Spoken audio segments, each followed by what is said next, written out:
Hey everybody, it's me Ashish, and before we begin, I just want to give a quick thank you to everybody listening, watching, and supporting the podcast. It means the world to us, and we're so appreciative. I just want to let you guys know that you guys can always ask us questions, give us segment ideas, and keep up with the fun, all at AshishandFriends.com. We're on Twitter at AshishandPals, we're on Instagram at AshishandFriends, and hey, we're even on Facebook, facebook.com/AshishandFriendsPod. If you're watching this video, please go ahead and give it a like and subscribe to the channel.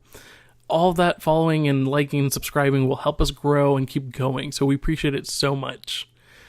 And once again, thank you, and I hope you enjoy the episode. Yes, we're here today for an exclusive emergency episode. We are here today because the Bucks have shut down the NBA. That is correct. We are all here today because, first of all, the Bucks did not show up for the game. That canceled they're the first team to play today. Then the rest of the NBA followed suit. So all the games today got canceled. The ones in tomorrow are not happening either. And actually, the MLB teams, 3 games have been postponed. This is all due to another shooting that happened just a couple of days ago. This happened on this past Sunday.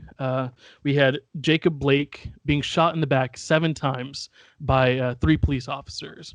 The details are still under investigation, but there's a lot surrounding it. This was definitely unnecessary force. The guy did not have a single weapon on him. And actually, he was shot in front of his 3 little kids in the back seat of the car.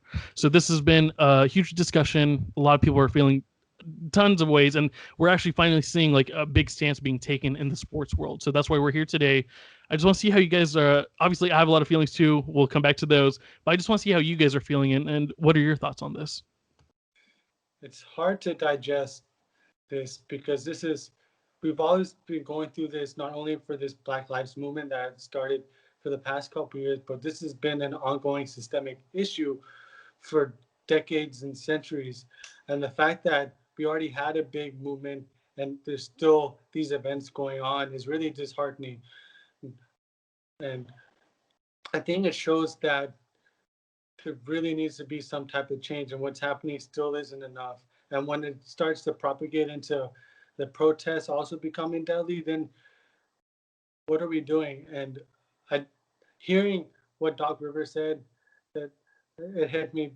He said, "How are we loving a country that isn't loving us back?" To paraphrase, and this hearing that really makes you think, like, how can someone live in this country and be afraid to step outside their door? They may not, be able to come back home or have kids, and they'd be treated the same way for decades.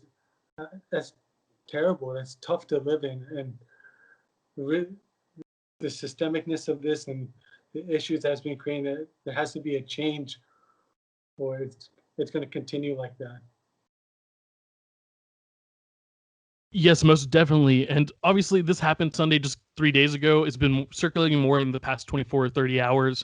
So that's why a lot more people are discussing it and taking stance now compared to a couple of days ago. And I mean, just to think about it, being shot 7 times, right? This guy did not have a weapon. He's not showing any danger towards the police, right? All he did was actually open the door to look at his kids. And he got shot straight in the back. That was the first shot. And that's plenty enough. Like, that's enough to paralyze someone, which now he is paralyzed.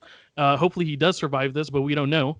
But that's more than enough. So adding 6 more shots in the back of someone is just beyond crazy. But I'll leave it to you guys. Right. And I think that when we talk about this issue, it's really, really important to frame it properly.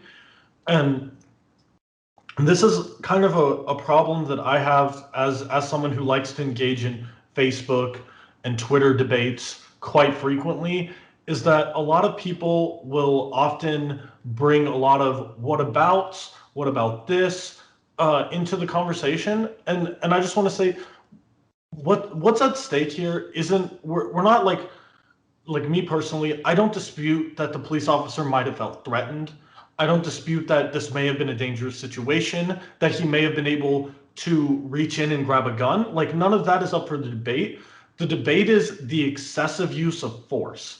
And I think that's what's like really key. So if you find yourself watching this episode and you think, this man really shouldn't have been reaching into the car, really shouldn't have been, or really should have been, listening to the police or following orders.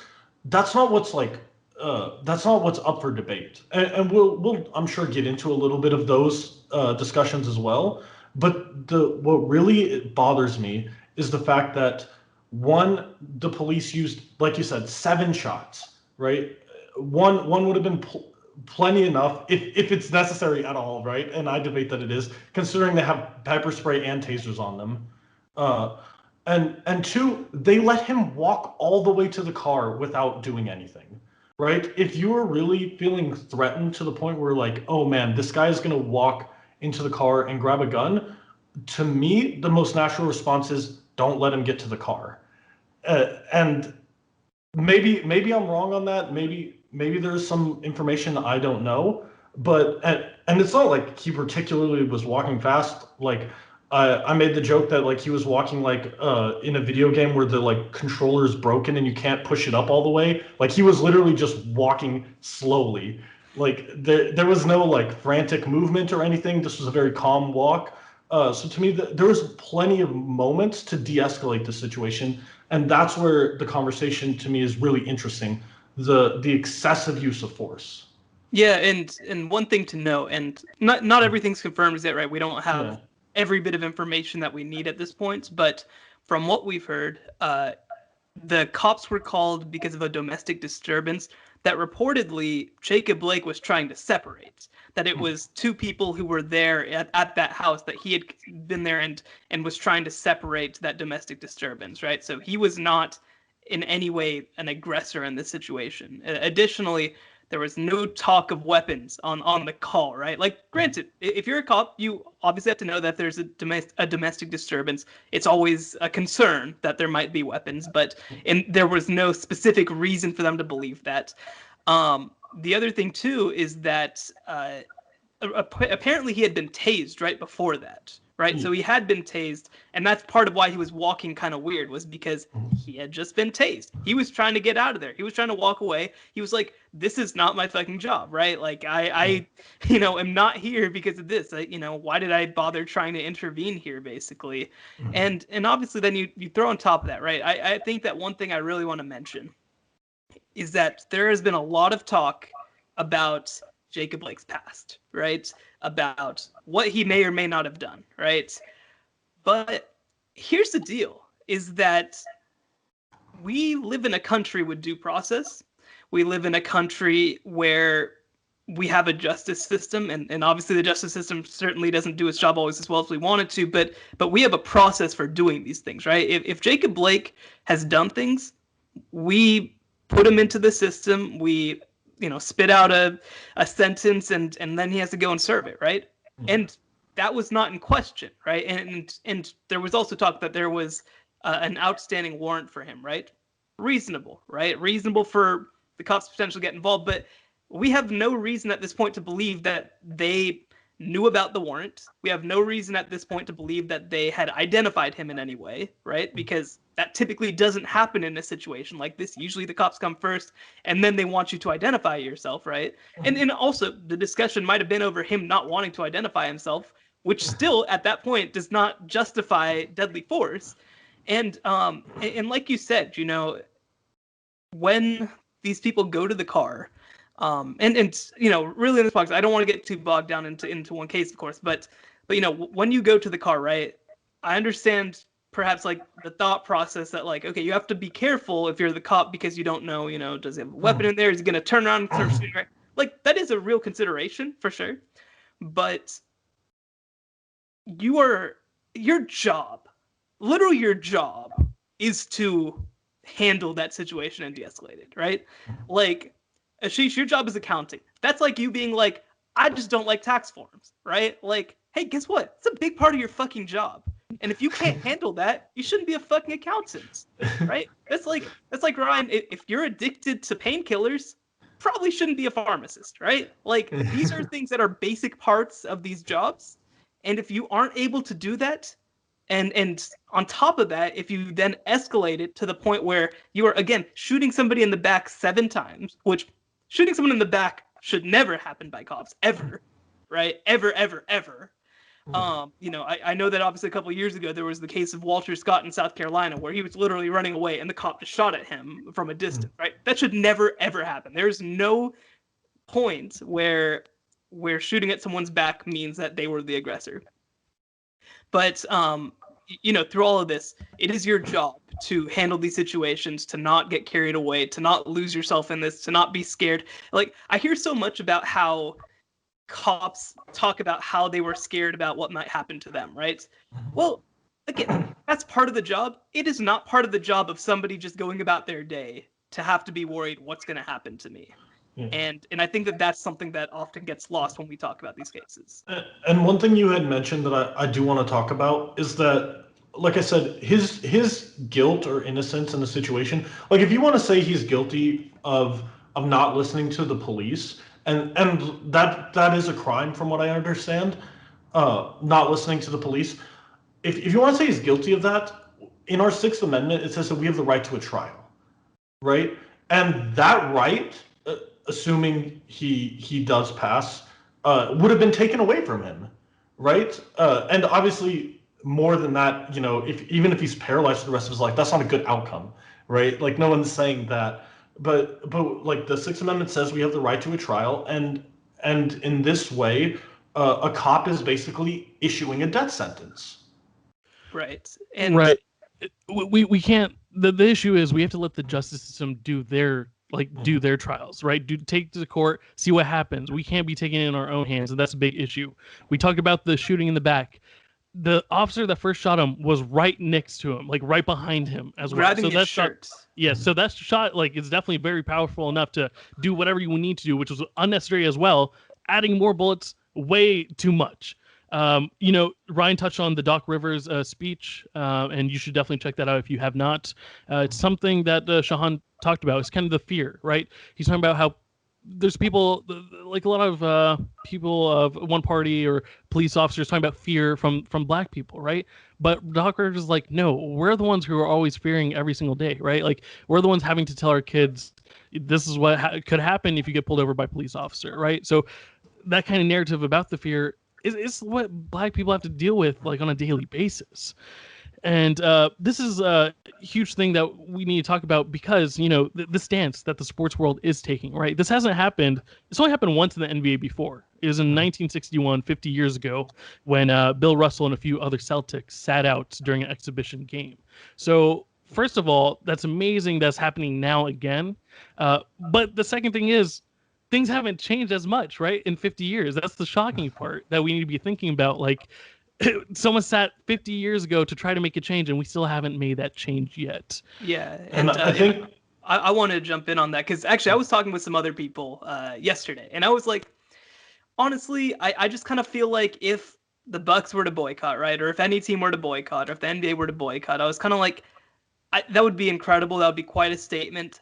But I was just worried, right, that it wouldn't be as powerful as we wanted it to be, as we thought it might be, right? It's like, because so many of the people who are NBA fans, they obviously already support this message, right? Like, if you're sitting here at home as an NBA fan on a court that says Black Lives Matter with jerseys that say equality on them, with the, superstars that constantly tell you about what the issues are, like, look, man, you're never going to get it, right?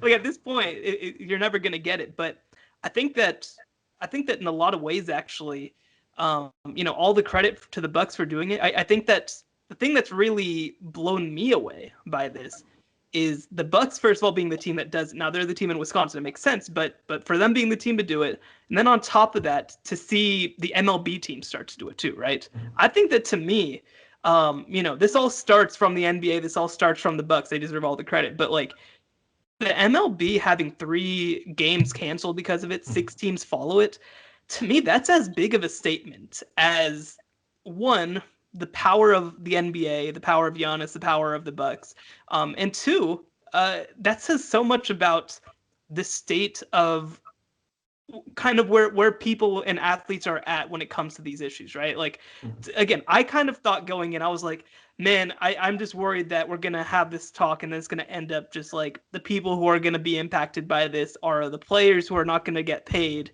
and the fans of basketball who want to see a lot them of Bucks play. fans, right? And not necessarily that this would be like some big reckoning, but I have been completely wrong. This has obviously been a real reckoning, today. And I do want to jump in there. I got a few points off of what you said. One with the jerseys, I just had a little joke that someone mentioned that if Meta World Peace was playing, he would have World Peace on the top and bottom of his jersey, which would have been hilarious. Uh, Two, with the Bucks, I do think that we also have to mention, and I want to cite my sources here. This is a tweet from Andy Larson saying that the Bucks are. This is personal for the Bucks, and I'm gonna just talk about these situations here. Yeah. So, Bucks player Sterling Brown had a knee to his neck and was punched by Milwaukee PD for parking incorrectly. He did double park in a handicap spot. That was what happened. I think they also tased him. If I remembering the situation perfectly. There's another Buck here, John Henson, had the cops called on him for shopping for jewelry just for being black. Again, I don't know the most details on this, but there is one other point, which is that a lot of these players are former teammates with Thabo Sefolosha. And Thabo Sefolosha in, I think it was 2014, famously got his leg broken by the NYPD outside of a club. So this isn't just some issue that's isolated to lower class people or anything like that. These are situations that happen to NBA players while they were NBA players, and there's no like immunity to this.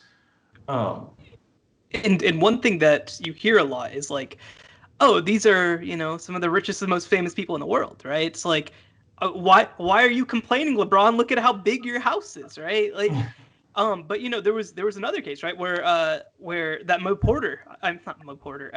Harkless was tweeting about today, and he was like, I was just driving out of my Portland neighborhood with my kids who are 13 and 14, or brother, I can't remember which one, but younger kids, and he got pulled over, and the cop was very aggressive with them. He took his ID, he went back, scanned it, and was like, oh shit, that's Mo Harkless. He plays for the Trailblazers, and was like, so sorry, Mr. Harkless. Like, there's just been some suspicious activity, and you went down that hill really fast. And like, again, the idea that NBA players off the court are, wearing their jersey on their back, like that they have tattoos across their forehead where they, are identified as being, rich and famous enough to care about. That just isn't reality. Right. Right. And the same thing happened to Ray Allen, who is a literal superstar. Right. Like Ray Allen was, like a top 15 player in the league when he was playing at his peak. And that's happening to him. He talked about it too on Instagram. And I did want to just really quickly touch on something. I know that Woj and ESPN have tweeted this as a boycott. I think strike is a much better term. And I think that when you look at the word boycott, the reason I say strike is a better term is because when you say boycott, a lot of the first thoughts is what are they trying to accomplish? When you say strike, it's much clearer what they're trying to accomplish. They want their employers to stand up for them, right? The NBA obviously has done a lot, but the NBA, and I don't know for sure, but I assume is run by 30 billionaires, right? Some of them may not be billionaires, but Steve Ballmer is one of the richest people in America, right? And these are the kind of people that when they are allied with you and you make a coalition with these kind of people, real change can happen. And I think that's why I much prefer the term strike to boycott. For sure. And while the Bucks didn't come out, the Magic had been practicing. They weren't aware of what was going on. The Milwaukee Bucks were actually on a conference call, right, with the Wisconsin Attorney General, Josh Kaul, and Lieutenant Governor Mandela Barnes, because they're dead serious about this. They definitely want some change, right? There's been talks about maybe this whole season just goes, away. We don't know what's going to happen. But something Shahan talked about, yeah, obviously these are the Wisconsin teams that first did it, right? The Bucks did it in the NBA first, and it's a powerful statement. But if one team doesn't, it doesn't really matter, right? When you see all the other teams in the whole league go right behind it and be like, yeah, this is not right, we can't do this. Then you see the MLB team, the Milwaukee Brewers, and 2 other matches being postponed. And unfortunately, there's a couple games that had already been happening. Otherwise, maybe more would have been postponed. Just 2 other points I want to mention. I saw yesterday on Twitter a video circulating of a similar situation with a Caucasian male being aggressive with an officer around a vehicle, and the officer was backing away and not shooting at him, and he actually had a weapon on him. And like that's when you see like what's really wrong with the world. Like that should not be happening, right? If you're gonna shoot at people, shoot at everyone, then, right? Like this you can clearly see the difference here between 2 different races and how they're treated differently. The other thing. I just want to say, shoot at no one, please. Right. Yeah. Obviously, shooting at no one is the way to go. But obviously, if you're not shooting at this guy who's actually being aggressive towards you, like you're clearly seeing something wrong. And today is August 26th, which is amazing because 4 years ago is when Kaepernick first was seen kneeling at a preseason game, and actually that game was against the other Wisconsin football team, Green Bay Packers, and that's just crazy how like. Since then, too, not much has changed, right? Like people are being vocal. We've actually done a Black Lives Matter talk just a couple weeks ago because we were talking about how important it was. And yet, again, we're back here with an emergency episode because something else has happened again. And, in that episode, I even mentioned in the past few years, we've seen athletes and celebrities tweet about this, right? We've seen them tweet about how disturbing it is and how things need to change, but we haven't seen like a lot of big movement. And like this in the sports world is amazing and it's huge.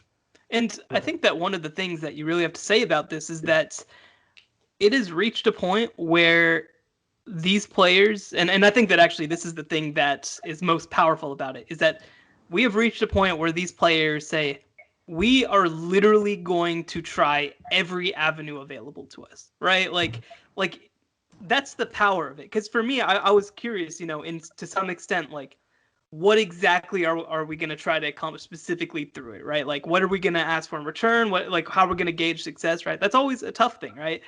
But like seeing some of the most powerful Black men on the planet, decide that it's worth the NBA losing a step in the viewership market. It's worth losing X amount of dollars that they would have made from this game. It's worth jeopardizing the rest of this bubble, obviously, that they've spent millions of dollars putting together.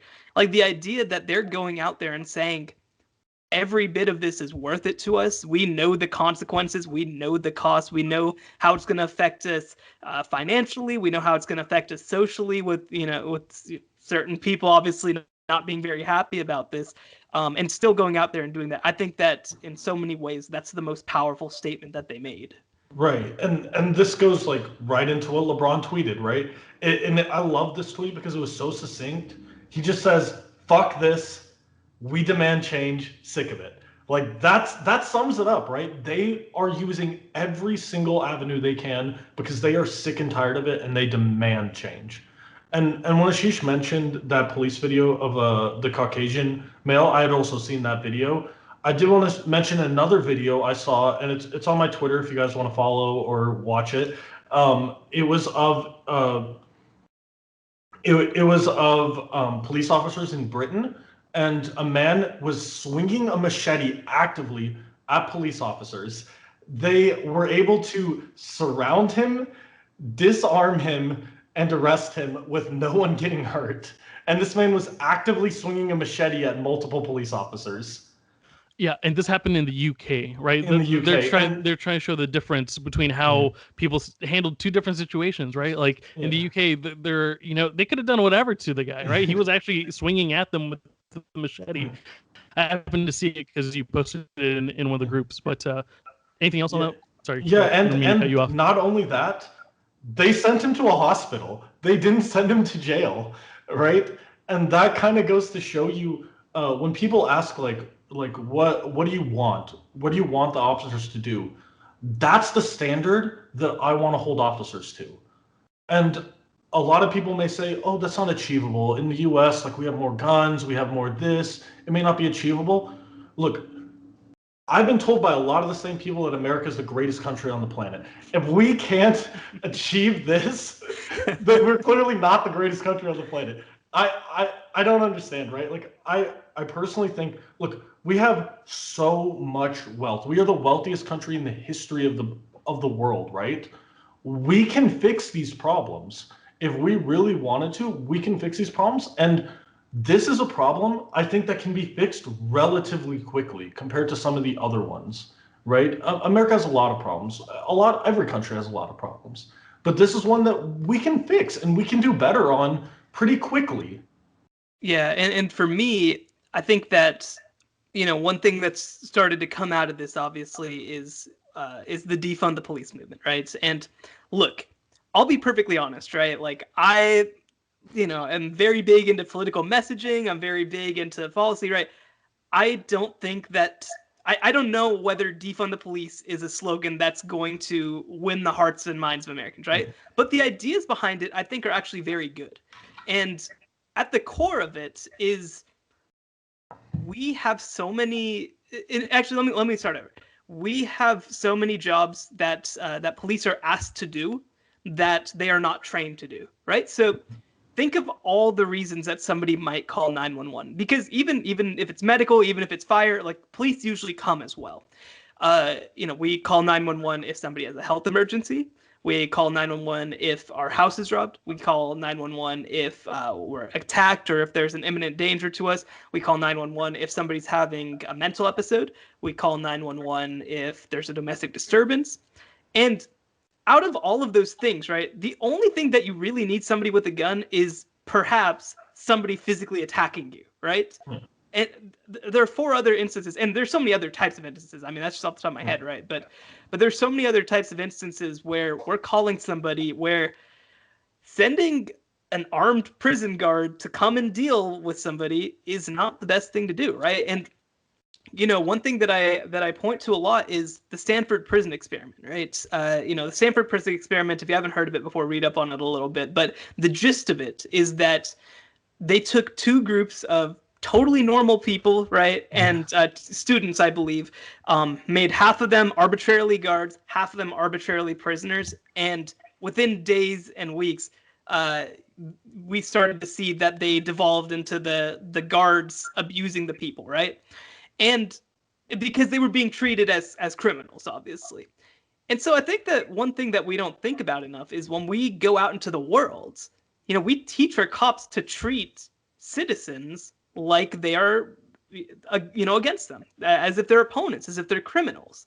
And I think that one of the great things that this sort of defund movement has within it is that it really changes fundamentally the relationship between police and people. Because, like, I don't know about you guys, I've never actually, that's not true. I've called 911 one time, and that was a health emergency for my grandparents, right? That's it. I've never called for police ever in my life, and I probably never will, if we're being totally honest. Yeah. My only interaction I can remember with the police is that once I was at the wreck and had a bunch of stuff stolen, and then the wreck called the police, right?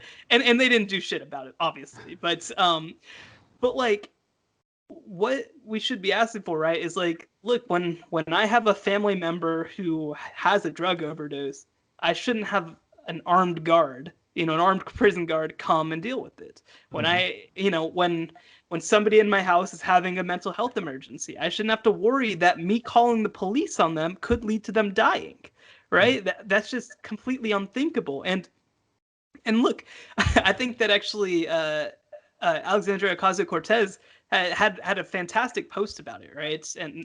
And she was asked, what does less police / abolishing the police look like, right? And I don't know if I'm totally on the abolish train, right? Like that might be a little further than I'm willing to go, but the answer is it pretty much looks like suburbs, right?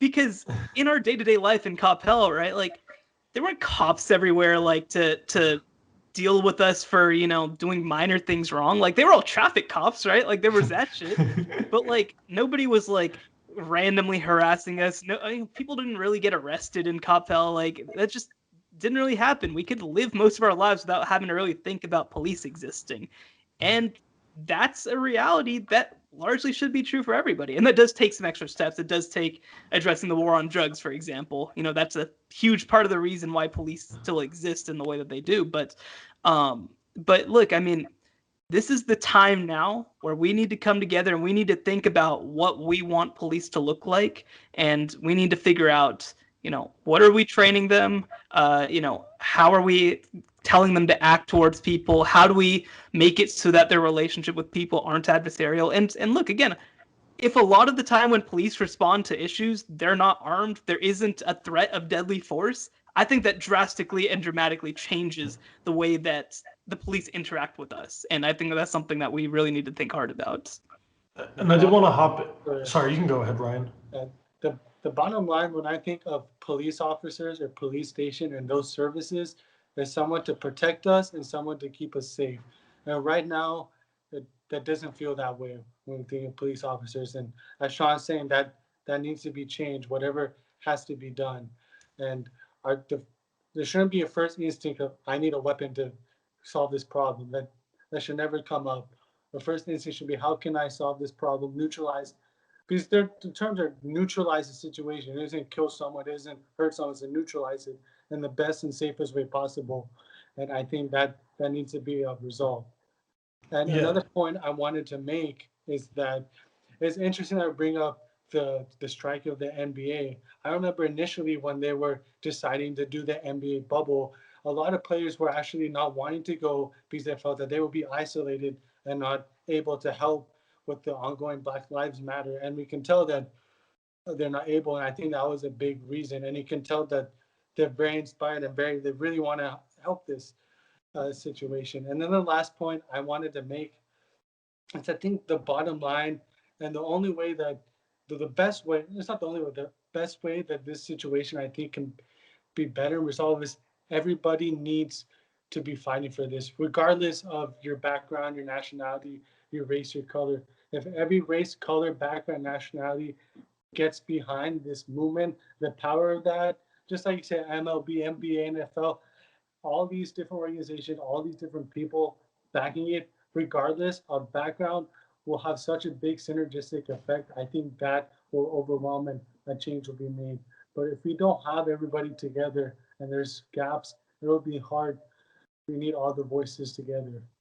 Right. So, and I did want to talk about just really briefly defund the police, which I think is a terrible slogan.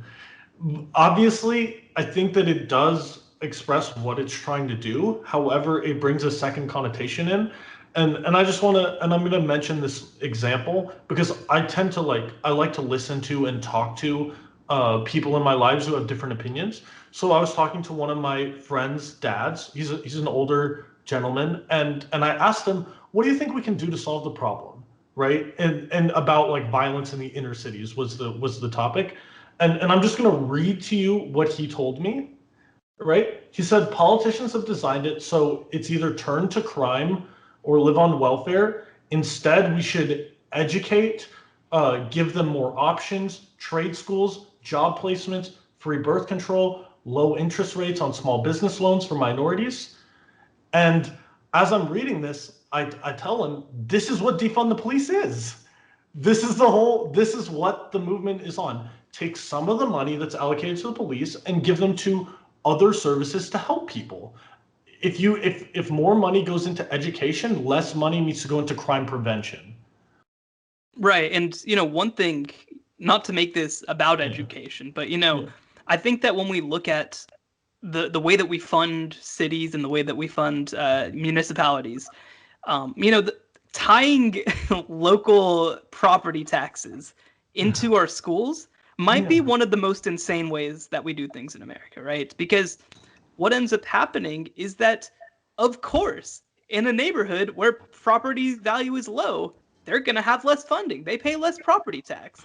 And so this idea that we need to make sure that the most funding is going to the richest districts, the people who need the help least, it's just insane to me. And, I just look, I just look out at this country, and I mean, look, I think that this country is amazing. I think that we have so many tools available to us to be able to make things better. Look, I'm not saying that every single day I wake up and, am playing the Star Spangled Banner, but one of the great things about this country is that we have the ability to do something about it. But here's the issue, and this is the critical point of this, is that we collectively have the ability to do something about it, and Black people are 13% of the population, right?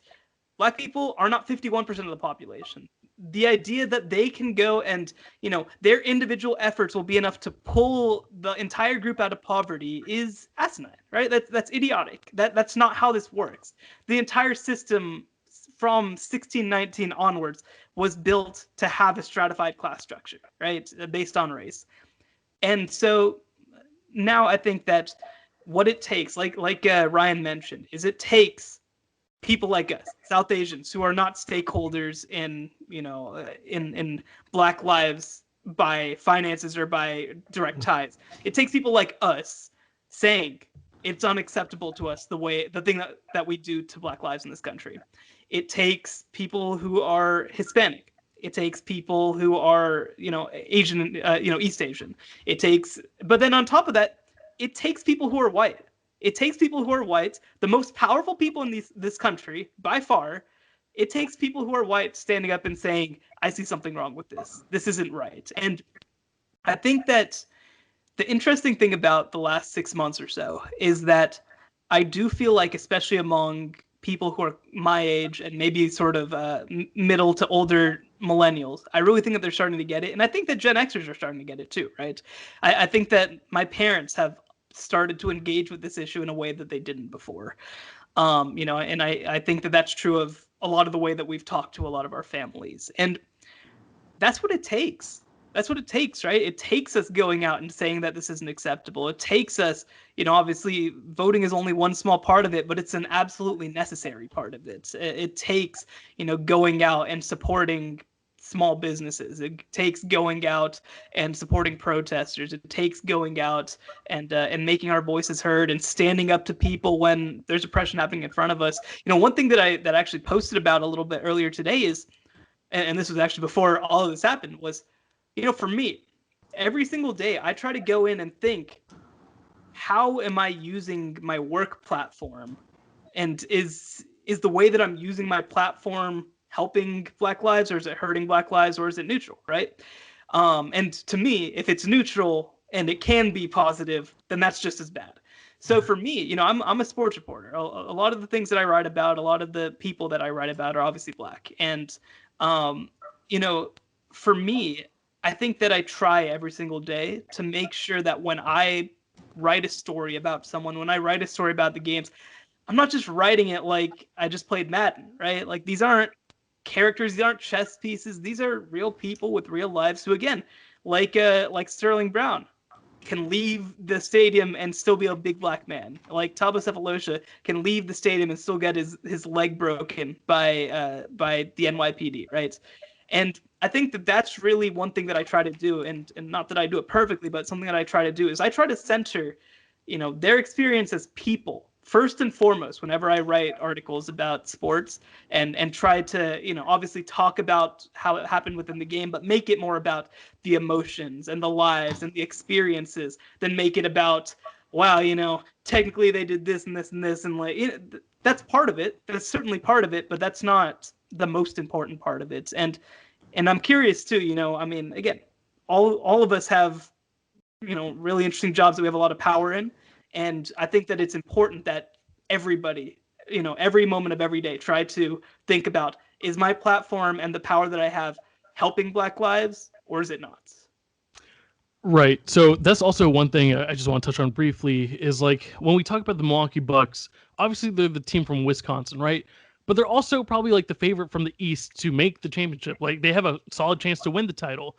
And I saw this tweet by Simranjeet Singh saying, they're putting their professional dreams on the line to strike for racial justice, right? What are you willing to sacrifice for justice today? So like what Sean was saying, like, what can we do, in our day-to-day lives, like, to actually be active and be thinking about that all the time and actually trying to make that change. And just since I have the ball right now, I'm just going to say a few other things real quick. During this time when we're going through a pandemic, having these sports are so important in our lives, right? Like, our mental health has been like crazy these past few months. But, I've been seeing a lot of comments saying, like, what is this going to do? Why is this important? Et cetera, et cetera. Like, the thing above sports that matters is lives, equality, those things definitely matter way more than sports, and like any single day of my life. And I'm a huge sports fan, right? We have discussions about sports all the time, but like you have to put that first, right? Like this, sports is nothing without that. And we've lived through decades and the past, like where there was like all these struggles that we still face with today. Like we're still faced with them. But yeah, so for me, Yeah. you have to put lives, you have to put the equality above everything else. And of course, I want my sports, right? Like I love them, but this is definitely way more important than that. Right. Equality is essential to sports, right? Imagine basically in America, it's like your favorite team going to start and they're down 20-0 as soon as the game starts. Right. That's that's basically what has happened to black people in this country. Yeah. And imagine how pissed you would be if that's your team. Right. Right. And for me, one thing that I hear a lot is that, and this happens a lot for especially white players, right? Is I'm very curious of sort of how racial dynamics work in locker rooms, right? And obviously most players don't want to talk about that in general. But one thing that you hear from a lot, especially white players, is like once we go in there, we're just 85 football players. It doesn't matter whether you're black or white or purple, which is something that they always say. And look, that's not better, right? Like I have I have somebody who's a football writer who I follow who tweeted out, sports used to be a place where communities could be united despite political differences. They still could be.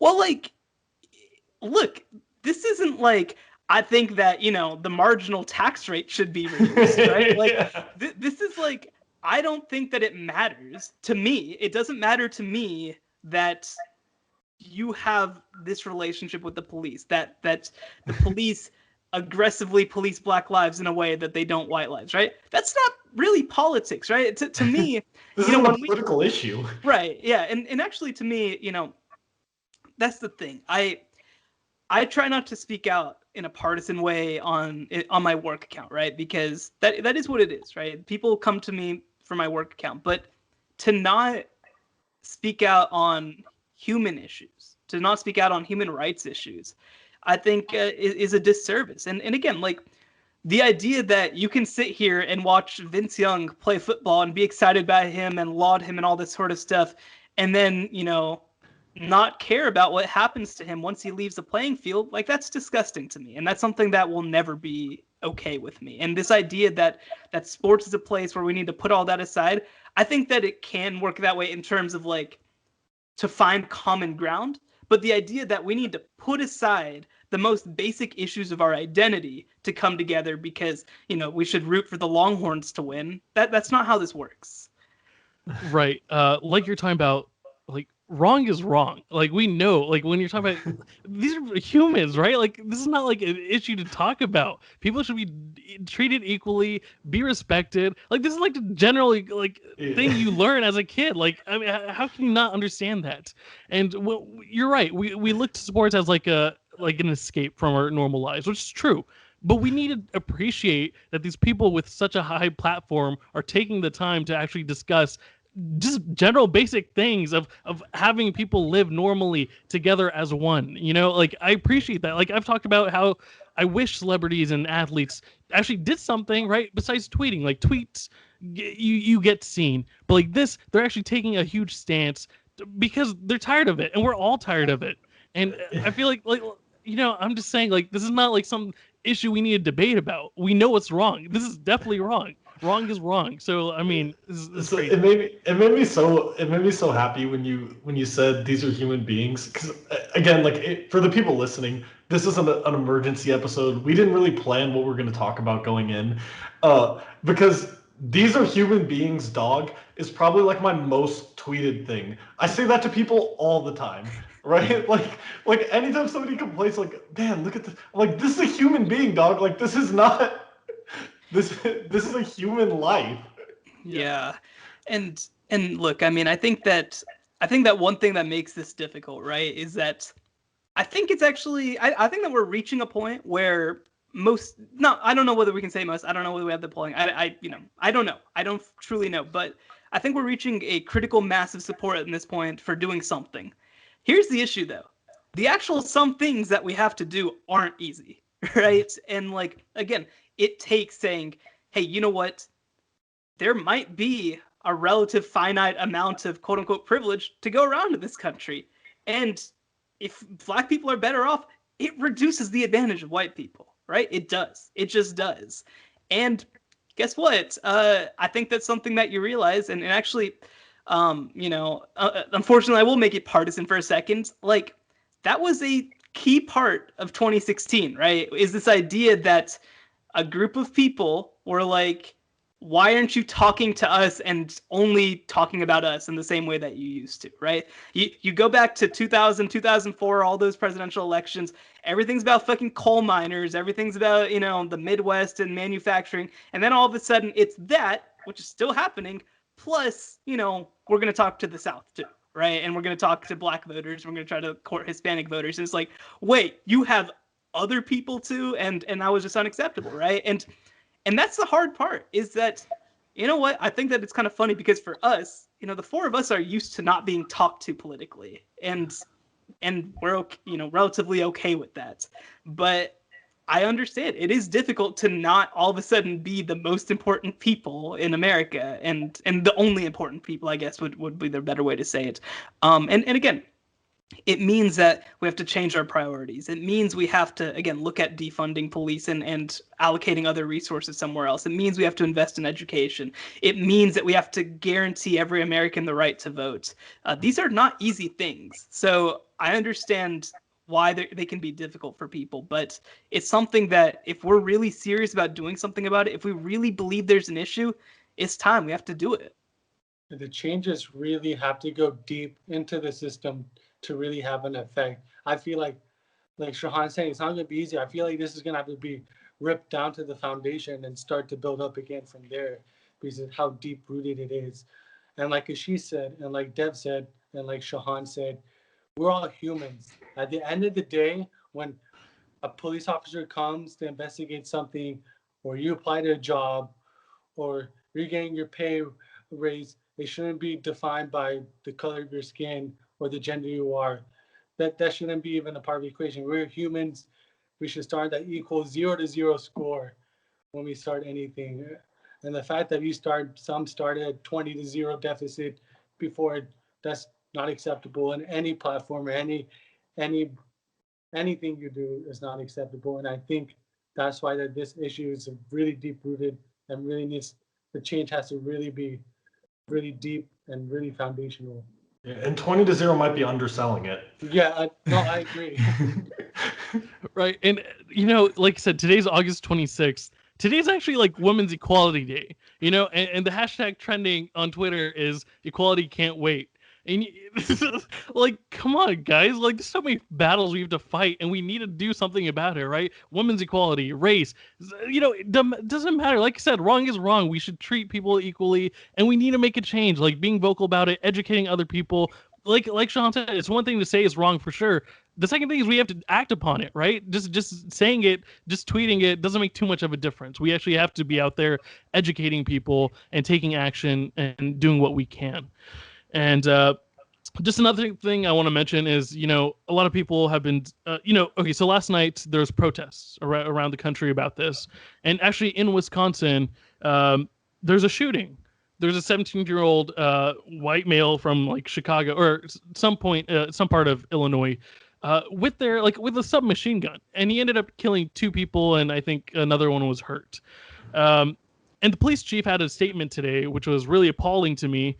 He said if the protesters listened to the curfew, right, then this wouldn't have happened. And that to me is ridiculous. First of all, Shannon Sharp said something this morning saying, how is my black skin more dangerous than some like kid having a submachine gun, right? Like, that doesn't make any sense, first of all. Secondly, when people are talking about, why do people need to protest? Rioting's so bad. Why are people throwing things at buildings and whatnot? Totally agreed. I wish we had all peaceful protests, right? But you know what's worse than all this little minor damages? People dying. People are losing their lives. Families are affected for their whole lives because of these deaths. And you're worried about some people looting some things? Yeah, not great. But someone else said there won't be curfews if you weren't killing people, right? Like these protests wouldn't be happening if all these killings weren't happening. So I just want to point that out, that I really hate when people comment like, "Oh, writing so bad. Oh, they deserve that. They weren't listening to the curfew." Like, I mean, the main issue is that people are dying and being killed, and that's what we need to focus on. It makes me so happy when you take words right out of my mouth. Like it makes me smile when you say everything that I want to say. Look, and I appreciate that, Ashish. Look, I think that you need to say the other part of this quote, because they described the incident where, again, a 17-year-old came from across state lines to go out and shoot people. They described it as a 17-year-old was involved in the use of firearms to resolve whatever conflict was in place. What the fuck is that? Like all these people are just, by their estimation, just guilty, right? Like there's no due process for, right? Did they break curfew or not, right? But it is so important to make sure we don't know what happened. All we know is that there was a gun in his hands and then a bullet went through a body and then somebody was dead. We don't know. Who's to know? You got to get like this idea that you can call it a double homicide, right? You don't have to use the word murder. Murder obviously has a connotation, and murder also requires due process. But it's a homicide. We know that. It's just this. It's stuff like this that reminds us that this is not an issue that started with the one officer who walked up to Jacob Blake, right? Because this is his boss. This is the guy who runs the place. This is the guy who is out there, telling other cops what to do. And that's, one thing that I hope has been talked about enough, but that I'll talk about again because I'm worried that it hasn't been, is that it's not about individual cops, right? Like, look, when we say that, like, the police aren't good and that the police need to be reformed and when some people say they need to be abolished, it's not saying that, like, little Johnny at home is, like, a bad person and so we don't, we need to whatever, right? That's not what it means. What it means is that the system that he works for is an issue, right? And that starts, again, at the top. That starts with police departments who don't have the correct protocols in place to teach. That starts with police unions. Look, I'm a huge union guy. I think that unions are fantastic, but police unions have obviously, been a huge inhibitor to being able to get officers prosecuted. Another thing too. Qualified immunity is something that I don't think people know a lot about, but basically police officers themselves can't be sued whenever they're involved in something like this, even if a jury were to find that they were solely responsible for it because of federal laws. That's crazy to me, right? And that's something that we do have the ability to get rid of, is qualified immunity, so that individual cops can be responsible for their own actions.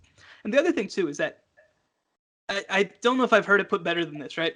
If you have 20 good cops and one bad cop, and the 20 good cops don't say anything about the bad cop, you've got 21 bad cops, right? Like, that's just fundamentally what it is. And that's a hard thing to do in practice, right? Because you do have to go against sometimes the entire system that's against you, but it's also something that we haven't seen happen. And again, part of the idea too behind defund the police and obviously abolish the police is the idea that, look, if we have 20 people in a room and 19 are good and 1 are bad, and the 19 aren't willing to do anything about the 1, then this isn't fixable. This isn't an issue that we can do anything about. So instead of trying to reform things and keep bringing in new people, maybe the only idea to do this is to limit the interactions that those specific people have and the types of interactions that they have. And look, I mean, I like to try to sit here and say that I've tried to think through and be, sympathetic to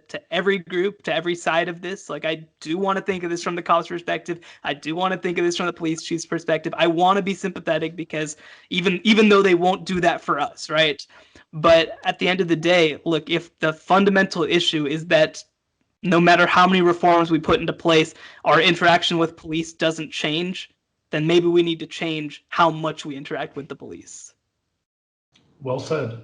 Well, all right. So this is something we can keep on talking about, and we'll definitely have future episodes to be talking about this until we see a change. We're going to definitely be talking about this and trying to be active about this. We're going to be trying to be educate other people, our audience, and hopefully you guys can share with your followers and your family.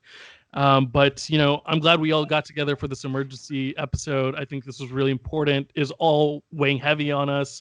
We just decided in an instant, we're like, we need to talk about this.